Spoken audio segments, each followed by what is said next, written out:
Whenever I used to go shopping for clothes and I went to go in the fitting room and look in the mirror after, I hated everything that I had on.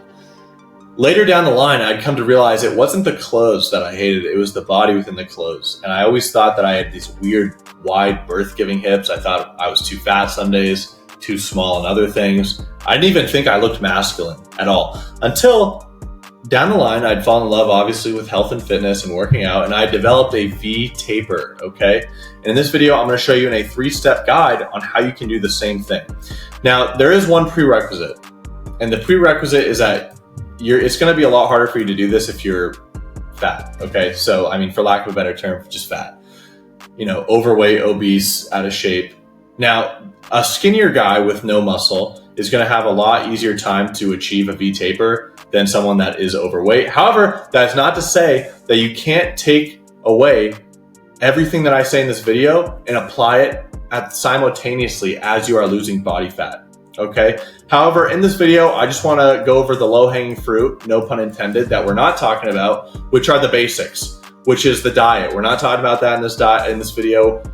Consistency, good sleep, and recovery. These are low-hanging fruits that you already need to have in control before you kind of seek this isolation kind of niche goal video, okay? So once we got that out of the way, now we're gonna go on to specifics. Now I'm gonna show you what gives you 80% of the results, the major culprits.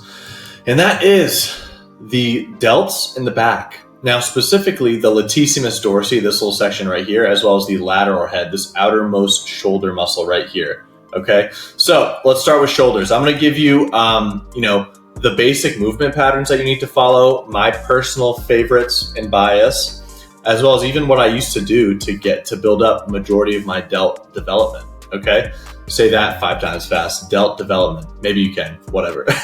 So anyway, my personal favorite delt exercises: dumbbell overhead press, as well as dumbbell lateral raise. Now, what I want you to mainly take away from this video is that these 2 exercises are not the only things that will give you results. What I want you to take away are the movement patterns, okay? Dumbbell overhead press. The movement pattern is literally just an overhead press, okay? Dumbbell lateral raise, raising something laterally, okay? Those movement patterns are gonna be the key takeaways as to how you're gonna get the results to form that lateral head, as well as the overall delt, okay? That's not to say that you can't do a machine lateral raise or a single arm cable lateral raise or anything else in that movement pattern. Anything will get you results. However, my personal opinion, these will get you the most, in my opinion. Even if you look up scientific studies on what the lateral head and delt activation in general is, these general ones that I picked out are usually gonna be at the top of the list, okay? However, choose what you want. These movement patterns are the most important in terms of the shoulder, okay?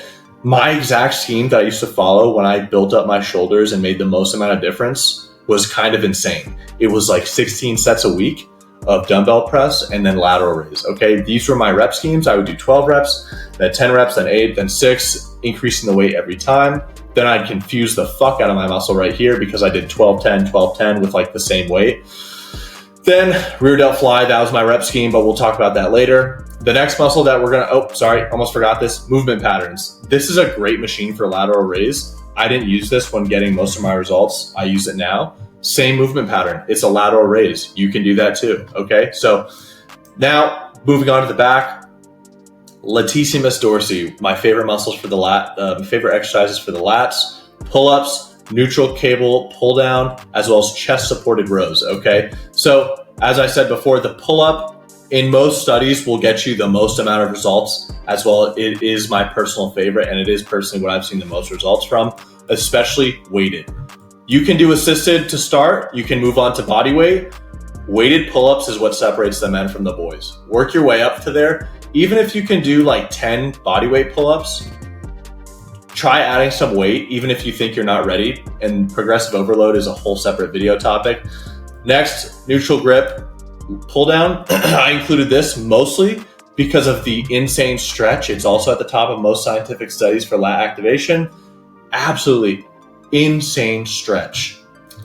Chest supported rows specifically. I'm all for doing the bent over rows and building up your core strength and your lower back strength. But we're isolating to get the V taper as fast as possible. We don't need to be doing all that compound stuff if we're trying to isolate and crank results. That's why I have multiple variations, okay? Again, what I want you to take away from this video are the movement patterns. It's a pull on a chest supported row, okay? Most gyms have a T-bar row. That's cool. Some people like to do this one, the dumbbell incline row. My personal favorite, even though it's a bitch to set up, is this fucking bushwhack looking thing. Some niche gyms, you're not going to find this at a commercial gym, but a lot of private gyms have certain machines that you don't even have to set up this whole rigmarole. They already have things that are set up so you can do this effectively. However, if you do want to try this, I'm all in for it. I think go for it. Next, this is what kind of has you stand out from the crowd, the top 15%, that what sets you apart. And that is, drum roll please, the smaller muscles. Now, the smaller muscles being the triceps as well as the teres major. A lot of you don't even know what the teres major is, okay? It's a part of your back, and yes, it does actually get hit in a lot of things that we just talked about. However, if you want to literally set yourself apart from the crowd, you're going to want to be isolating it with a dumbbell pullover as well as the cable pullover. These are kind of advanced movements only in the sense that you will have to have like a more knowledgeable, more informed on the form. You know, you're going to need to have a little bit more knowledge on the correct form of these to get these and nail them. Okay. Next, for triceps, the reason I say triceps, because it does add to that width. Your long head, I highly recommend the skull crusher to hit the long head. Everyone is already doing tricep pushdowns. It's like the most hit exercise, I swear to God, other than bench press. The long head is what separates the men from the boys in terms of triceps. I'm gonna literally show you. You can see my tricep right here popping out from the back. You know, if you can see the back from the front, that's pretty crazy, all right? That's what they say. So moving on to the rear delt, highly recommend the rear delt fly. This is a staple I've had in my workout for years.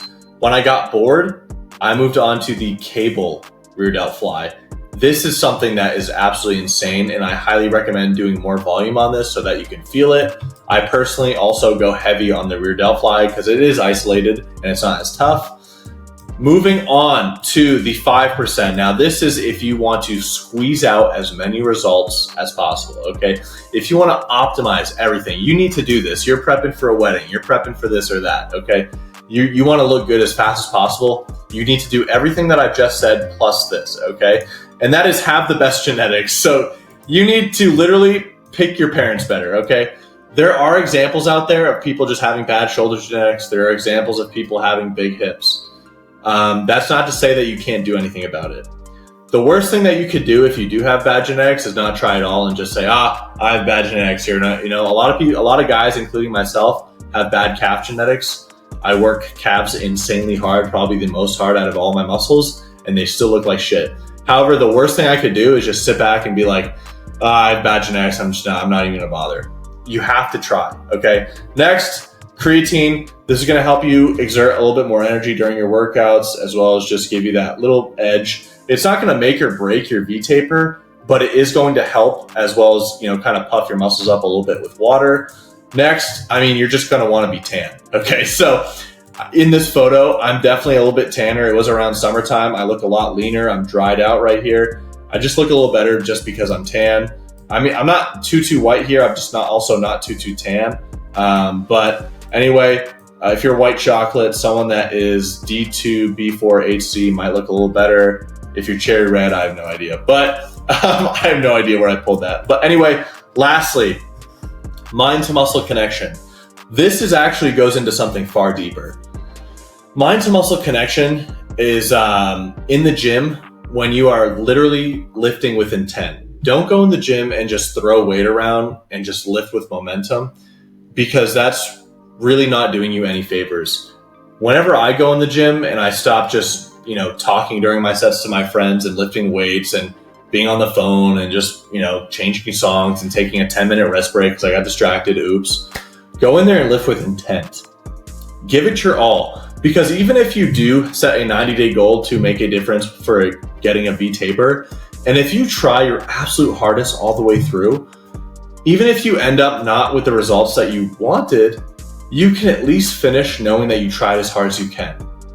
And I mean, you can at least end that 90-day challenge with 0 regrets. Now that's a hypothetical. I'm sure you would see results, but go in there.